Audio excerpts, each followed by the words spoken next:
Illustration 6.5. A woman pulls a trunk of a railway platform which has a rough surface. He applies force of 100 Newton for the distance of 10 meter. Thereafter, figure progressively that apply force reduce linearly with the distance to a 15 Newton. 50 Newton.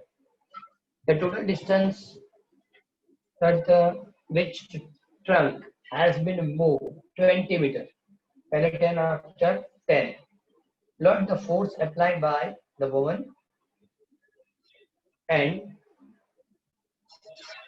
the friction force, which is 50 Newton versus displacement. Calculate the work done by the two forces over 20 meter. अब देखो friction force 50 Newton उसने लिख के दिया. Friction force कितना दिया? 50 Newton. पहले जो उन लोगों ने बताया वो 10 मीटर 100 न्यूटन और बाद में क्या लिखा 50 न्यूटन. लिनियरली डिक्रीज होके तो ग्राफ जो बनेगा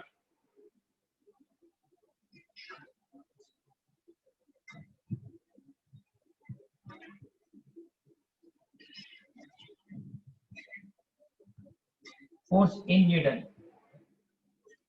and displacement x in meter.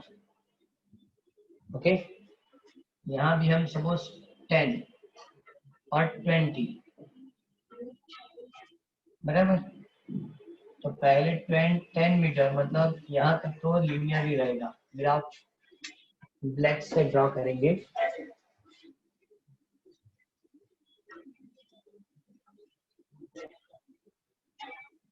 बाद में इस तरह से वो डिक्रीज होगा.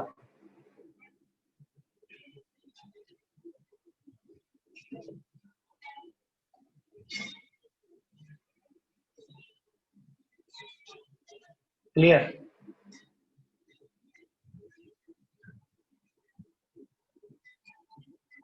-50 उन लोगों ने ग्राफ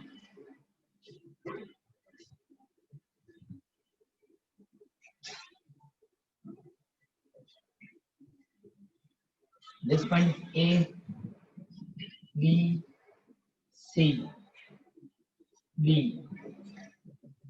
E, F और G और H. तो जो प्लॉट करना था हमने कंप्लीट कर लिया. Suppose friction force friction force is equal to 50 newton. वो कितना होगा 50 newton. Exact opposite of force and opposite to the motion. Okay मतलब माइनस करके लिखेंगे. ये जो बताया माइनस यहाँ भी लिख सकते हैं. F equal to -50 Newton. Okay तो नेगेटिव साइड की जो फोर्स है वो फ्रिक्शन के हिसाब से पहले 100 न्यूटन दिया था 10 मीटर तक गए. बाद में डिक्रीज होकर 50 न्यूटन तक गए और 50 न्यूटन जो मिलता है वो उसके अपोजिट में मिलता है. ओके सर ग्राफ प्लॉट हो गया. सबसे पहले तो वर्क डन बाय या टोटल वर्क जब कंप्लीट करना है तो हमको जो एरिया है वो क्योंकि ग्राफ एफ वर्सेस एक्स है और जब ग्राफ एफ वर्सेस एक्स है तो हम जो भी एरिया कवर करता है उस कवर एरिया के लिए क्या करेंगे मतलब कैलकुलेट कर लेंगे. चलो सबसे पहले तो उसने हम फर्स्ट क्वेश्चन में क्या बताया था total distance out this. Okay पहले उसने बताया कि work done by the woman and the work done by the friction. So now total work. अब टोटल वर्क कैलकुलेट करना है तो ये पूरा पार्ट ये जो पूरा पार्ट है ना ये एक्सटर्नल फोर्स से होने वाली वर्क देगा और ये जो है फ्रिक्शन फोर्स से होने वाली वर्क देगा. फ्रिक्शन फोर्स से होने वाली वर्क इससे मिलेगी. क्लियर? चलो कंप्लीट आइडिया आगे आपको क्या क्या कैलकुलेट करना है तो लिखना शुरू कर रहा हूँ. इसमें लिखेंगे एरिया ऑफ अब देखो इसमें दो तीन मेथड है, उसने ऐसा इसमें लिख के दिया कि area of rectangular ABCD, area of rectangular ABCD, और बाद में लिखा area of trapezium C D E F या एफ ई, मतलब इसके लिए कैलकुलेट कर लेंगे। यहाँ भी आप दो क्वेश्चन बनाए तो चलेगा, ट्रायंगल और रेक्टेंगल तो भी चलेगा, तो भी आंसर आपको मिल सकता है। क्लियर? ये उनकी फॉर्मूला सपोज आपको याद है तो आप तीन क्वेश्चन बना सकते हैं, फर्स्ट सेकंड और थर्ड। ओके, क्या लिखेंगे? Area of ABC plus area of triangle, या कुछ और नाम दे दें, CEI, एरिया ऑफ IEFD, सबके एरिया ऐड कर दो, आंसर हो जाएगा। चलो सबसे पहले area of ABCD, so length into breadth, ये तो ओरिजिन है, सो 100 इंटू 10 plus area of triangle, so now 1/2, 1/2, ये डिस्टेंस कितना होगा? तो 20 माइनस 10, ये डिस्टेंस कितना होगा? 100 माइनस 50 प्लस इसके लिए लिखना है प्लस एरिया ऑफ ये 20 माइनस 10 और ये 50, तो फर्स्ट की multiplication 1000 1/2 into 10 into 50 10 into 50, so now total work is equal to 1000 plus the total 500 divided by 2, और ये कितना होगा? 500, 1750 जूल, 1750 जूल, ये फर्स्ट ऑप्शन होगा।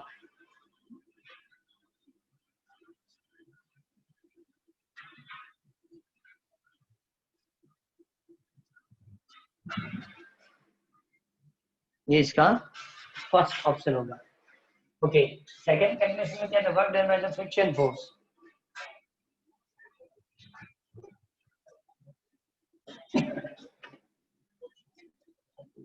और work done by the friction force, तो area of A F H G, A F H और G. Okay, area of A ये कितना होगा? 20, ये कितना होगा? -50, so multiplication is -1000 जूल। तो work done by friction force negative किया क्योंकि वो मोशन के अपोजिट डायरेक्शन में लगता है, मोशन के अपोज में है, बराबर। और ये सब के एरिया कैलकुलेट करेंगे तो work done by the external force. Okay, इसका मतलब एग्जैक्टली नेट वर्क कैलकुलेट करना है, net absolute work. So external force की वर्क से फ्रिक्शन फोर्स की वर्क आप मतलब माइनस करेंगे। एग्जैक्टली वो मैंने कितना वर्क किया? उन्होंने तो 1750 जूल जितना वर्क किया, लेकिन अपोज में कितना हुआ? -1000, तो कम में कितना है? 750 जूल जितना वर्क कम में आएगा। क्लियर? तो ये ग्राफ मेन तो चीज थी, पहले ग्राफ बनाना है। इस कैलकुलेशन ये 3 मार्क्स में है, पहले तो जो बता उससे ग्राफ प्लॉट करो, मतलब 1 मार्क कंप्लीट, ये क्वेश्चन कंप्लीट करो, अगेन 1 मार्क कंप्लीट, और इसके लिए अगेन 1 मार्क्स, तो 3 मार्क्स में इस तरह की न्यूमेरिकल होगी। Clear? Okay, now next the 6.6 numerical number 6.6।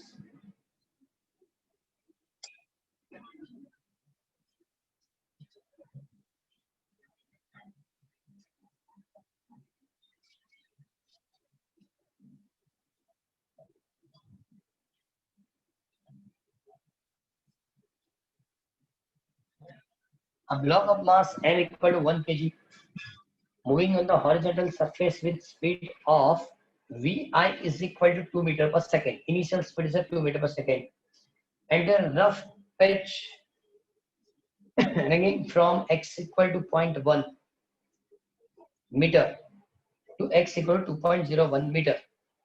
A retarding force Fr on a block is this range is inversely proportional to x over the range is Fr. देखो उन्होंने जो force दिया है उसकी formula Fr is equal to minus k upon x for 0.1 less than x less than 2.01. ये दोनों के बीच में ये इतना रहेगा 0.1 less than x less than 2.01 meter. बाद में m equal to 0, m is equal to 0 for x less than 0.1 meter and x greater than 2.01 meter, where k is equal to 0.5 joule. Okay, force directly नहीं दिया, formula के तौर पे दिया है. What is the final kinetic energy and speed Vf of a block as the cross this pitch? Okay, चलो मास क्या लिखा है इक्वल टू 1, बाकी रेंज के बाद टाइम इक्वल टू 0, बाद में क्या लिखा है इक्वल टू, तो mass 1 m equal to 1 kg.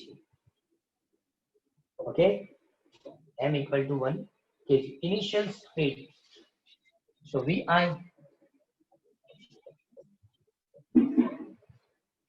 2 meter per second, 2 meter per second. Initial position is called xi कितना लिखा 0.1 meter and final position xf 2.01 meter, 2.01 meter.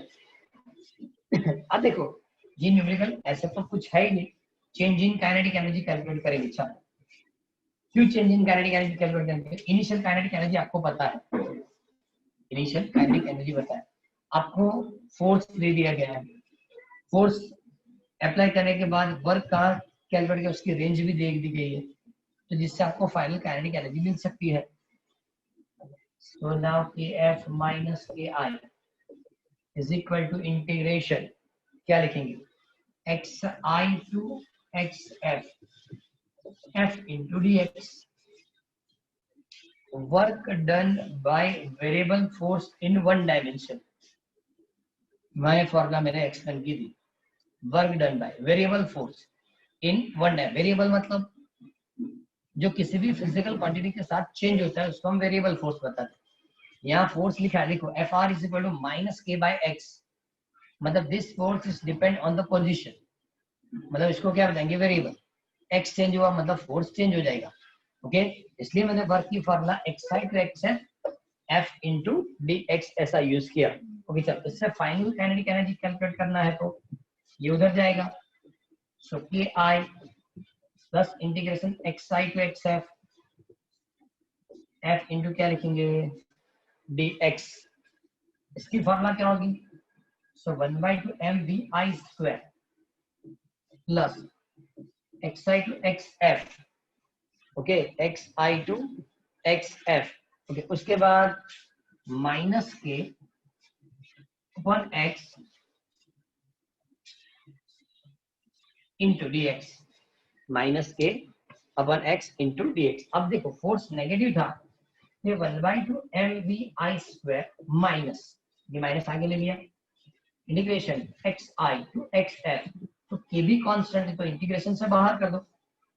So 1/x into dx, 1/x into dx. Okay, so now kf is equal to 1/2 mvi square minus k है. और एक और formula आप याद रखेंगे, list में ऐड करेंगे, integration 1/x dx and that is equal to natural log of x.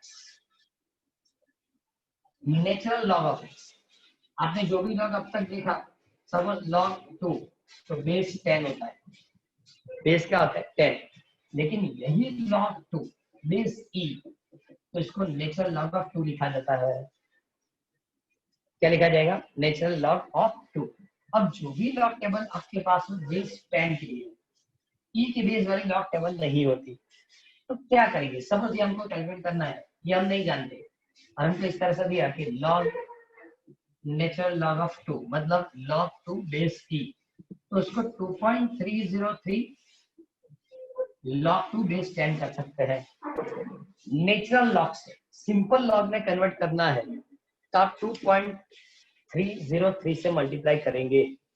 जब 2.303 से आप मल्टीप्लाई करेंगे, 2.303 से मल्टीप्लाई करेंगे तो नेचुरल लॉग से नॉर्मल लॉग में कन्वर्ट हो जाएगा। ओके, लेकिन ये बात की बात है, पहले इतना याद रखिए, integration 1/x dx equal natural log of x। अब देखो यहाँ नेचुरल लॉग ऑफ x, क्योंकि ये 1/x था, कहां से कहां तक, सो xi to xf। ओके, चलो अब सभी वैल्यूएशन ऐड कर दो, सभी वैल्यूएशन हम ऐड करेंगे।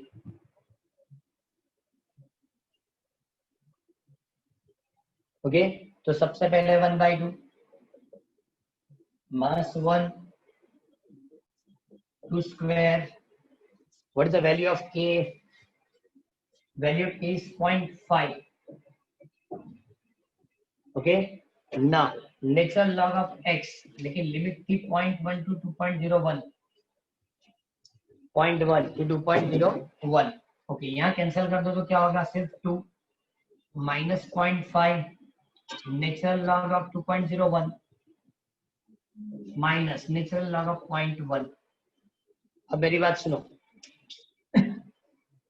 पहले मैंने क्या किया, अपर लिमिट रखी, माइनस करके क्या रखा, लोअर लिमिट। दोनों की कौन सी लॉग फाइंड करनी है, नेचुरल लॉग। लेकिन आप नॉर्मल लॉग टेबल यूज करेंगे तो आपको 2.303 से मल्टीप्लाई करना पड़ेगा। अब क्या लिखेंगे, log of 2.01 minus log of 0.1,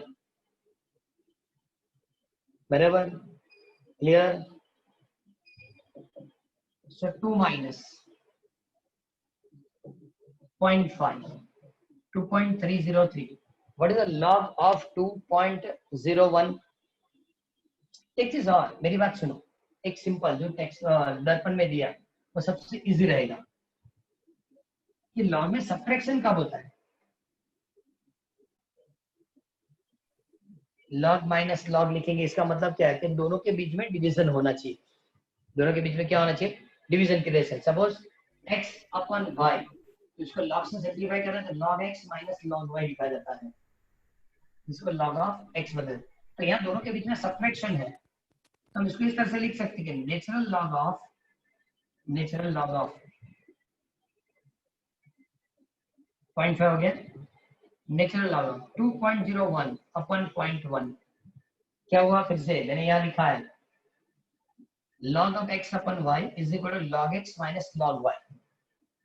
जब दोनों के बीच में डिवीजन होता है तो log की सब्ट्रैक्शन होती है, लेकिन सपोज दो मल्टीप्लिकेशन में है तो log की एडिशन होगी।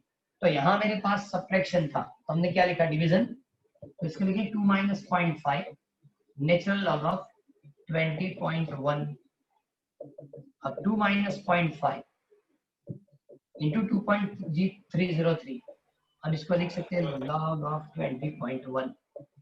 सो नाउ 2 माइनस 0.5 2.303, आपके पास लॉग टेबल हो तो चेक करो 20 का 1 में log first table, natural sine natural time की बात नहीं कर रहा हूं, ओनली एंड ओनली लॉग।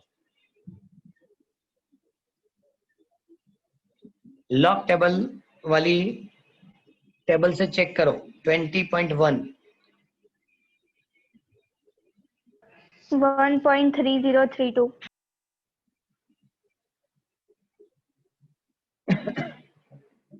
1.3032। ऐसे आपने 20 का 1 में देखा होगा तो 3032 मिलता होगा। ये 1 पॉइंट इसलिए आया कि पॉइंट के आगे 2 डिजिट है, जब पॉइंट के आगे 2 डिजिट होती है तो 1 पॉइंट रखा जाता है, पॉइंट के आगे जितनी डिजिट होगी -1 करके लिखा जाता है। सपोज 201 होता है, यहाँ लिख रहा हूँ, चलो 0.201 2.01 20.1 201 2010, ये सबकी लॉग चेक करो, ये सबकी लॉग यही होती है 3032। 3032 3032। ये सेपरेट कैसे करेंगे? ये सभी डिफरेंट है, ये सभी डिफरेंट होने चाहिए। तो यहाँ चेक करो, पॉइंट के आगे कोई डिजिट है नहीं। ओके, तो क्या लिखेंगे? 0 - 1 मतलब 1 बार। पॉइंट के आगे डिजिट है यस, कितनी? 1। सो 1 - 1 0 पॉइंट। ओके, पॉइंट के आगे कितने डिजिट है? 2। सो 2 - 1 मतलब 1 पॉइंट, जो अभी मैंने लिखा। पॉइंट के आगे कितने डिजिट हुई? 3। सो 3 - 1। पॉइंट के आगे कितने डिजिट हुई? 4। सो 4 - 1। सभी लॉग सेपरेट हो गए। मतलब लॉग देखने से पहले डिसाइड करना है कि पॉइंट के आगे कितने डिजिट? 2, तो पहले 1 पॉइंट लिख लो। अब बाद में 20 का 1 में लॉग चेक किया, 20 का 1 में लॉग होता है 3032। ओके, चलो एक पूरी मल्टीप्लिकेशन कंप्लीट करके दो मुझे।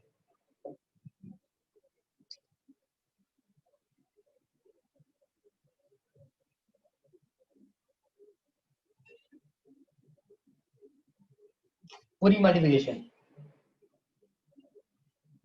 कितनी होती है?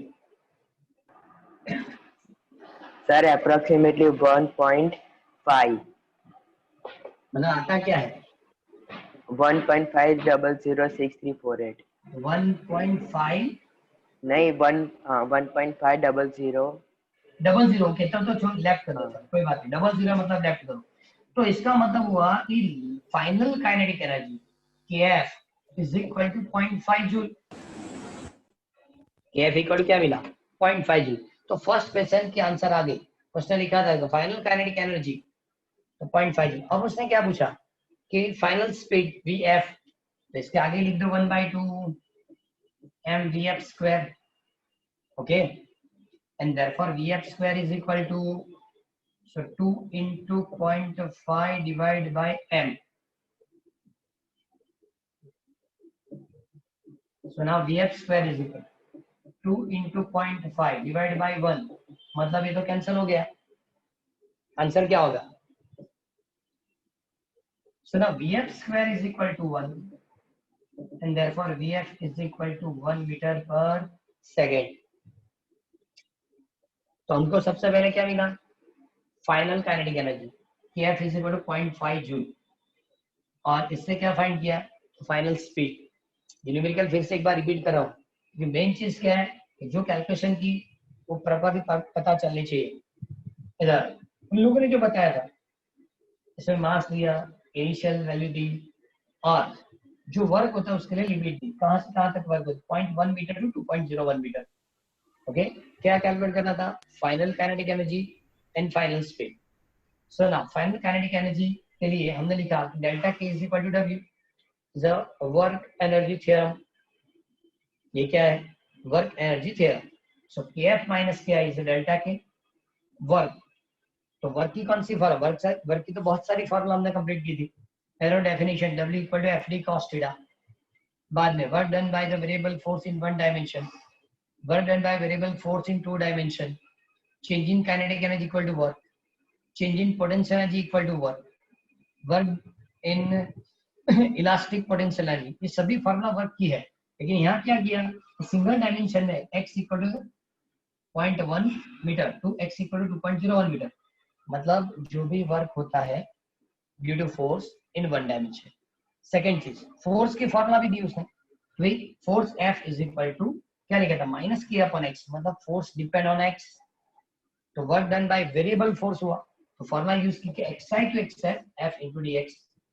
So now KF is equal to, इधर लिया KI plus XI to F into dx। So okay, final kinetic energy is 1/2 mvi square plus xi to fx minus k upon x into dx। ये minus मैंने बाहर ले लिया, k constant उसको भी बाहर ले लिया, तो इस तरह की फॉर्मूला आएगी। ओके, ये तो रिमेन कांस्टेंट माइनस के। अब इंटीग्रेशन 1 अपॉन x dx, इसको natural log of x, so k natural log of x xi to xf। Formula में सभी वैल्यू ऐड करना शुरू कर दिया। So 1/2 m equal to 1 vi 2 square minus k मतलब 0.5 natural log of x 0.1 to 2.01। Okay, तो पहले मैंने अपर लिमिट रखी, माइनस करके लोअर लिमिट रखा, बाद में चेक किया कि लॉग में सब्ट्रैक्शन है, तो इसका मतलब कौन सी रिलेशन होगी, division. 2.01 divide by 0.1, so ratio is 20.1. now 2, ये कैंसिल किया मतलब क्या बचा 2.5, natural log of 20.1। Natural log से सिंपल लॉग मतलब 2.303 से मल्टीप्लाई करो, log 20.1, so now 2 minus 0.5, 2.303, log of 20.1 is 1.3032. now the total multiplication is 1.5, so final kinetic energy is the 0.5, but final speed check करना है, तो is equal to 1/2 mvf square, and therefore vf square equal to 2 इधर गया, so 2 into 0.5 divided by m, and therefore vf square is equal to 2 into 0.5 m, mass of the object is a 1, clear, so multiplication will be 1, so vf square equal to 1, therefore vf is equal to 1 meter per second। ये numerical बहुत important है, proper इसको prepare करना है, clear, कोई doubt इसमें?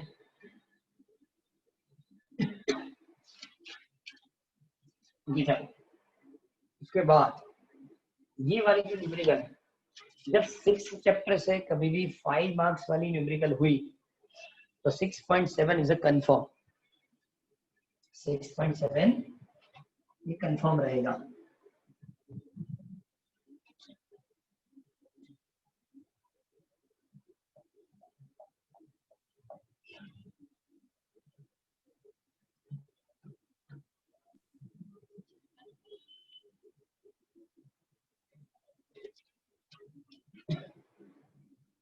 Okay, देखिए above of mass m suspended by the light string of length L,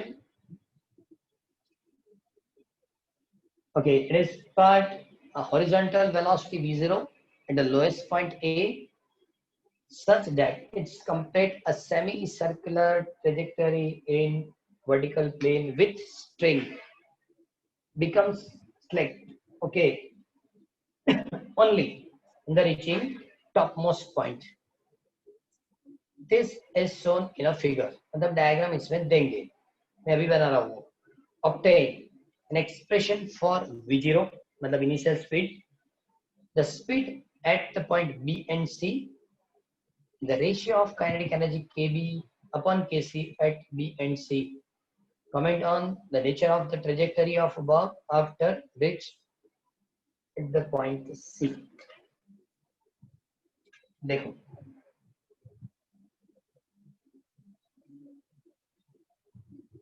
ये साइन करें,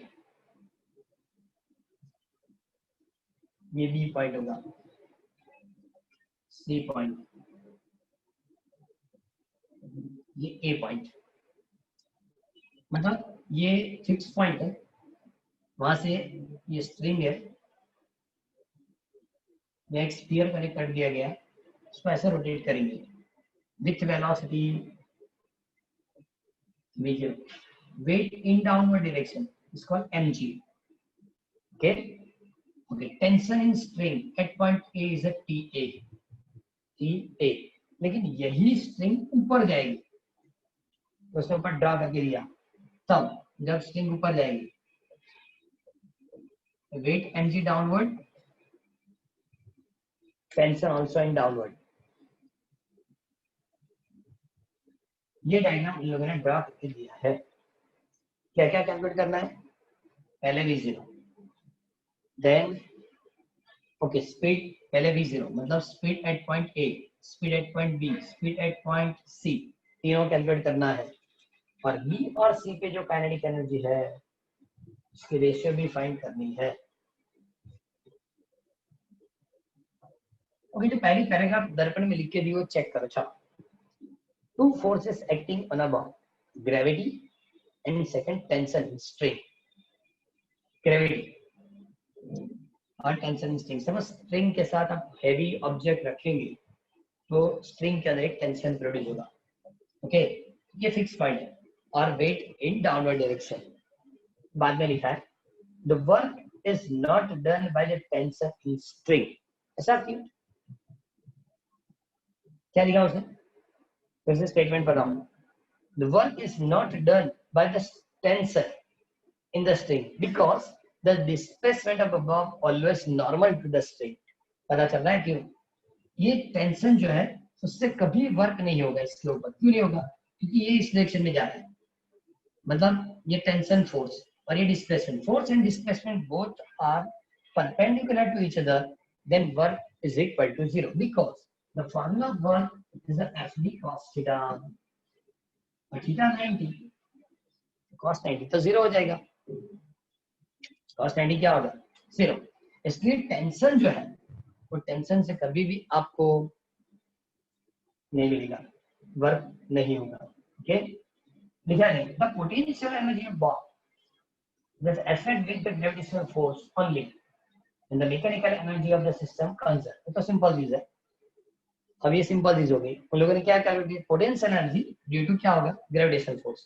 और पूरे सिस्टम के लिए मैकेनिकल एनर्जी कंजर्व होगी. बराबर. ओके, चलो इनिशियली उसने स्टार्ट किया नंबर 1 से. क्या लिखा? The potential energy of a system eight point A. Okay, potential energy. हाँ, अच्छा,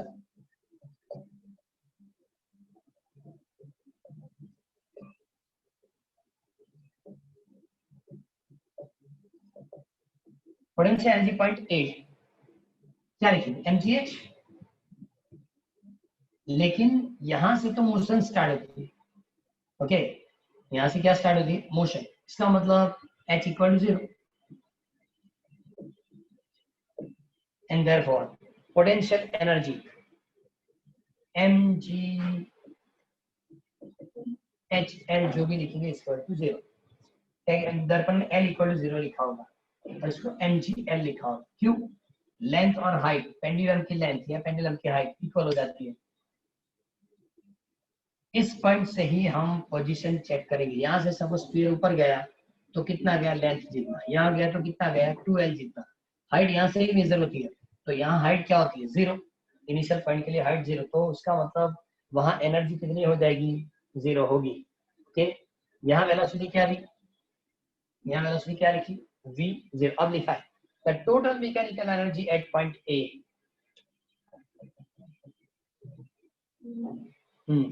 Total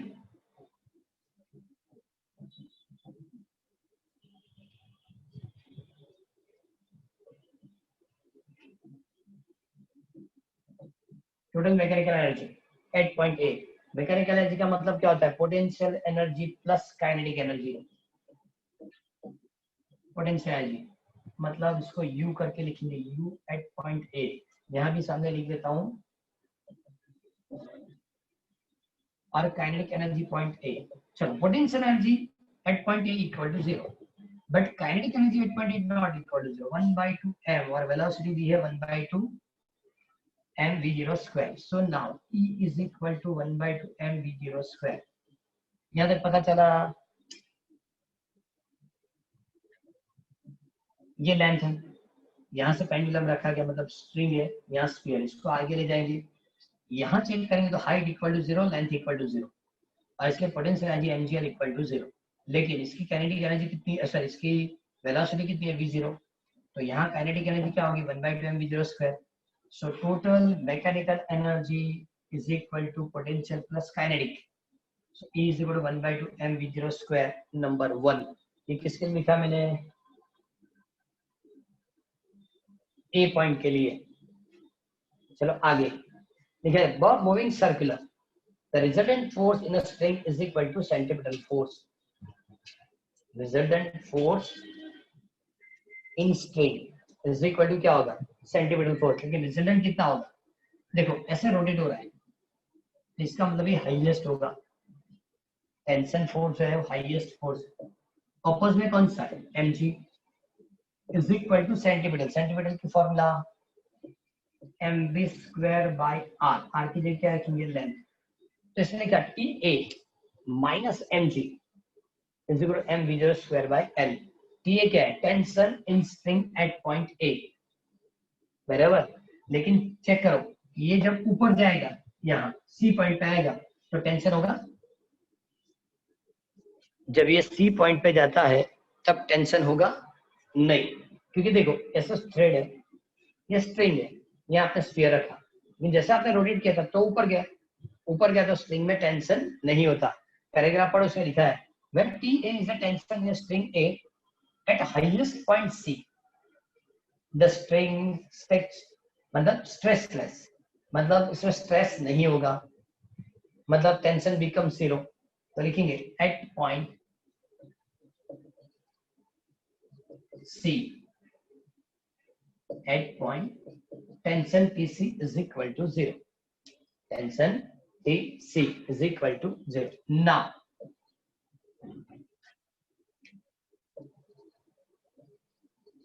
mechanical energy at point C, mechanical energy at point C. Mechanical energy कहीं भी चेक करो ऑलवेज रिमेन कांस्टेंट होता है। तो पहले हम लिखेंगे potential energy plus kinetic. Potential मतलब mgh, यहां से यहां तक की हाइट कितनी होगी, इस पॉइंट से ऊपर तक की हाइट कितनी होगी,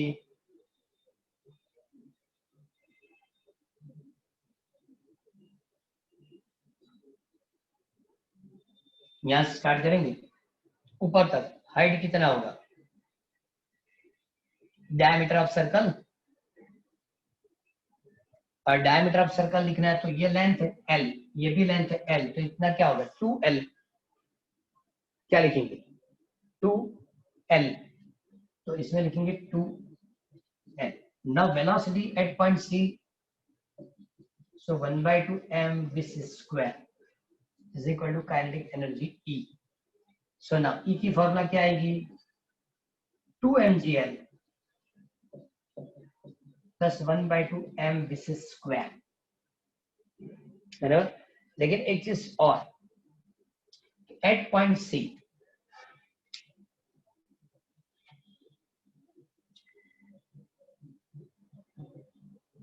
एट पॉइंट C इस इक्वेशन का यूज करो।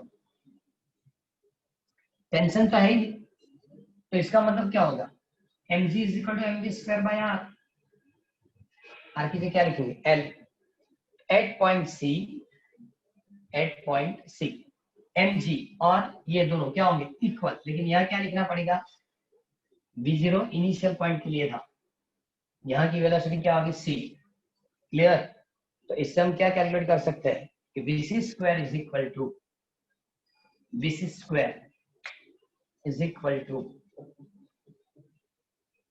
m cancel, vc square is equal to क्या होगा gl, vc square is equal to gl।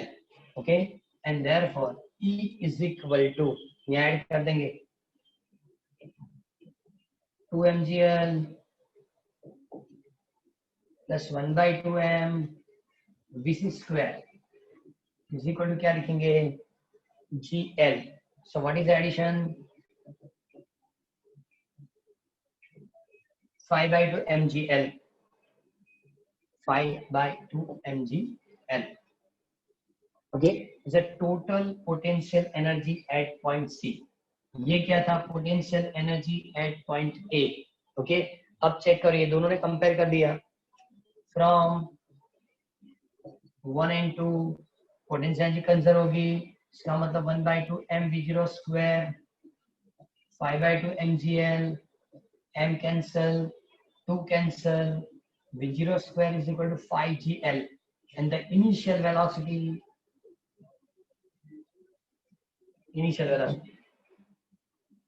Clear. एक चीज और कि हमको ऐसा भी पूछा था ए पॉइंट की वेलोसिटी कैलकुलेट करो, बी की वेलोसिटी कैलकुलेट करो, सी की वेलोसिटी कैलकुलेट करो। तो सी की वेलोसिटी तो ऐसे भी कैलकुलेट हो चुकी है, कैसे यहाँ लिख देता हूं, and therefore vc is equal to root gl, v0 is equal to 5 root gl। तो मतलब फर्स्ट आंसर सी का मिला, उसके बाद ए का मिला, अब बी की वेलोसिटी कैलकुलेट करनी है। किसकी वेलोसिटी कैलकुलेट करेंगे? बी के लिए। अब बी की वेलोसिटी कैलकुलेट करनी है तो similar process for point B. चलो डिफरेंट पेन से लिख रहा हूं तो पता चलेगा। At point B, at point B क्या लिखेंगे? Total energy is equal to kinetic plus potential. चलो यहाँ काइनेटिक एनर्जी कितनी होगी? 1/2 mv²। यहाँ तक की पोटेंशियल एनर्जी कितनी होगी? तो हाइट कितनी है? जैसे मैंने यहाँ स्टार्ट किया था, सिमिलर मेथड से लिख रहा हूँ। सी पॉइंट के लिए से बी पॉइंट के लिए, तो यहाँ यू सी प्लस के सी, यू बी प्लस के बी। ओके, पहले मैंने पोटेंशियल लिखा था, लेकिन यहाँ मैंने कहा 1/2 mv² प्लस 2 mgl। इस तरह से हुआ। क्लियर? पता चल गया। बट फ्रॉम 1 and 3, इसको 3 लिख दो। 1 and 3 इक्वल क्या होगा? 1/2 mv0² 1/2 mv² plus mgl plus क्या होगा? mgl। चलो एक साइड वाली थोड़ी पोर्शन में रख, ये कैंसिल कर रहा हूं।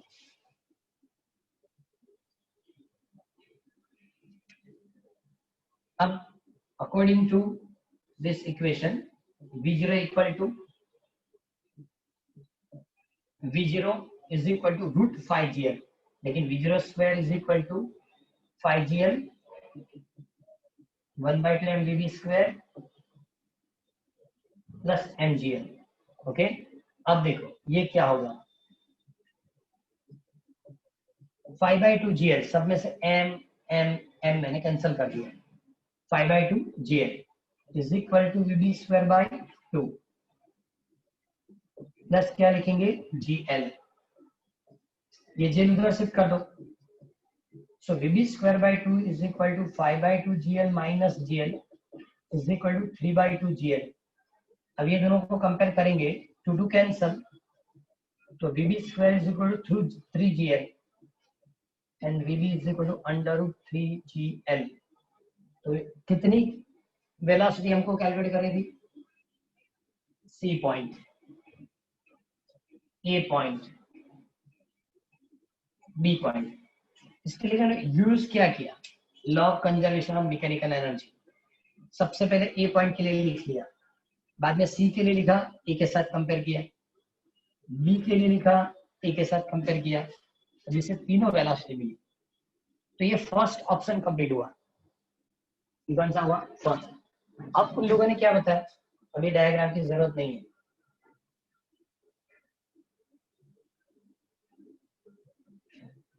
उन्होंने बताया तो find the ratio of kinetic energy at point B and kinetic energy at point C. Okay, so 1/2 mvb², 1/2 mvc², 1/2 and 1/2 हम cancel. What is the value of vb? Square करेंगे तो 3gl. What is the value of bc?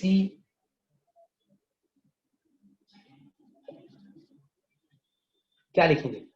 Only gl. So gl, so kb by kc is equal to 3 and therefore kb is to kc. 3:1 is the answer. 3:1 is the answer. अब हमने last में लिखा at point C, stream becomes stressless. Velocity of a ball in a horizontal is to be the left. और ये नीचे से ऊपर जाएगी, ऊपर वाले पॉइंट पे horizontal velocity क्या आ जाएगी? 0, लेफ्ट हो जाएगी. If the string is cut at this instant, the ball is exactly projectile motion with the horizontal projection. चलो ये पैराग्राफ नहीं लिखें चलेगा, इसकी जरूरत है ही नहीं। आप जब भी कैलकुलेट करेंगे सिर्फ यहां तक लिखेंगे, kb by kc को 3:1, वो लिखने की जरूरत नहीं है।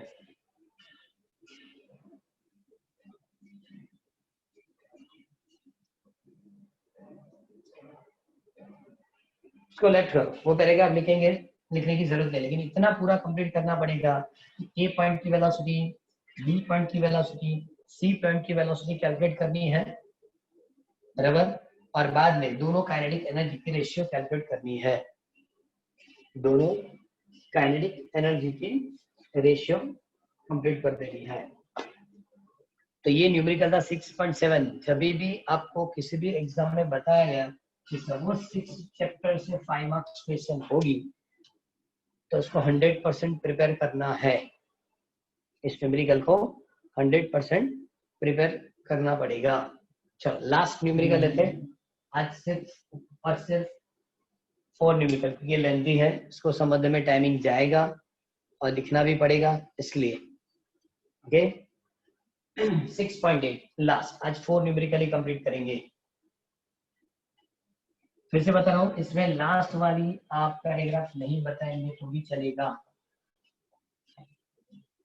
क्योंकि कैलकुलेशन में जो बताया उसके साथ वो जरूरी नहीं है। जो बताया था A point, B point, C point की वेलोसिटी कैलकुलेट करो, find the ratio of kinetic energy at point B and C, उसमें वो काम में नहीं आता। 6.8 similar to the car accident, auto manufacturer study the collision of the moving car with a mountain spring of a different spring constant. Consider typical typical simulation with a car of mass 1000 kg moving with the speed of 18 km per hour on a smooth road and collide with the horizontally mounted spring of spring constant 6.25 10 to 3 Newton per meter. What is the maximum compression of a spring? देखो सामने spring है, okay, जिसकी spring constant है 6.25 10 to 3 Newton metre, उसके साथ वो car collide होती है, ओके, जिस कार के लिए मास दिया उसने 1000 kg और speed the 18 kilometre per our, तो स्प्रिंग कितनी कंप्रेस होगी वो कैलकुलेट करना है। अब समझो कि जो कार की काइनेटिक एनर्जी है, कार की काइनेटिक एनर्जी वो स्प्रिंग की पोटेंशियल एनर्जी में कन्वर्ट हो जाएगी, स्प्रिंग की पोटेंशियल एनर्जी में क्या होगी, कन्वर्ट। तो इससे हमको कंपेयर करना है कि कितना कंप्रेशन होता है। दो इक्वेशन हमको कंपेयर करने पड़ेंगे। पहले लिस्ट आउट करेंगे, मास तो 10⁻³ kg, velocity 18 kilometre per hour, so what is value of metre per second, so 5/18 5 metre per second. Spring constant K 6.25 10⁻³ Newton पर मीटर, ऐसा लिख के दिया, ओके।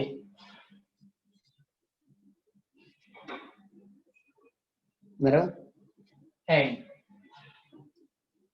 इसमें एक एजम्पशन लिखनी पड़ेगी,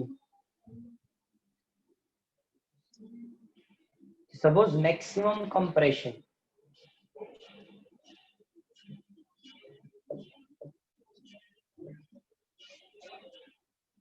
मैक्सिमम कंप्रेशन कितना होगा, suppose maximum compression is XM, spring कितनी कंप्रेस होगी हमको डिसाइड करना है, तो मैक्सिमम कंप्रेशन क्या लिखेंगे हम, XM। Now potential energy and kinetic दोनों कंपेयर करना है, so potential energy of spring 1/2 kXM², ये इसकी फॉर्मूला है, and kinetic energy of car is equal to 1/2 mv²। दोनों क्या होने चाहिए, इक्वल। सबसे पहले ये सेपरेटली कैलकुलेट नहीं करेंगे तो भी चलेगा, डायरेक्ट लिख सकते हैं, लेकिन इसमें यहाँ बताता हूँ, कंप्यूट कर ले 10⁻³ वेलोसिटी क्या होगी 5, 25 divide by 2 12.5 10⁻³ so 1.25 10⁻⁴ joule is the kinetic energy of a car. Clear? Now kinetic energy is equal to potential energy, 1.25 10⁻⁴ is equal to 1/2 kXM², So 1.25 10 raised to 4, 1/2 k value of spring constant 6.25 10 raised to 3 into xl square से multiply होगा 2.5 10 raised to 4 divide by 6.25 10 raised to 3 xl square. अब एक चीज बता रहा हूँ, तो इसको 3 में कन्वर्ट करना है, तो इसको 3 में कन्वर्ट करना है।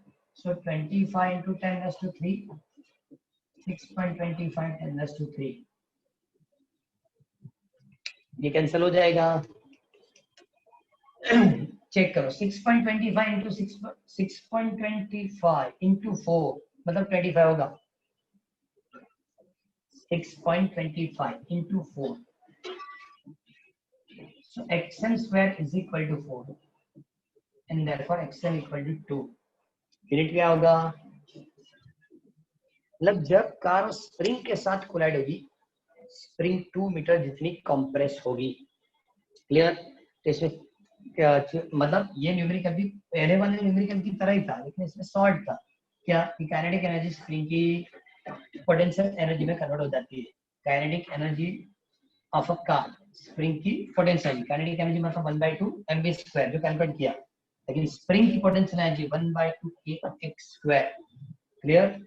आज सिर्फ और सिर्फ ये 4 न्यूमेरिकल लगता है कि लेंथी भी था 6.7, प्रिपेयर करने में टाइमिंग जाएगी। ओके, तो आज सिर्फ इतना रखेंगे, बाकी जो है बाद में कंप्लीट करना शुरू करेंगे। ये चारों न्यूमेरिकल होमवर्क में कंप्लीट कर देना। ओके, और एक बार फिर से, क्योंकि न्यूमेरिकल सभी जो है इसकी इंपॉर्टेंस ज्यादा है।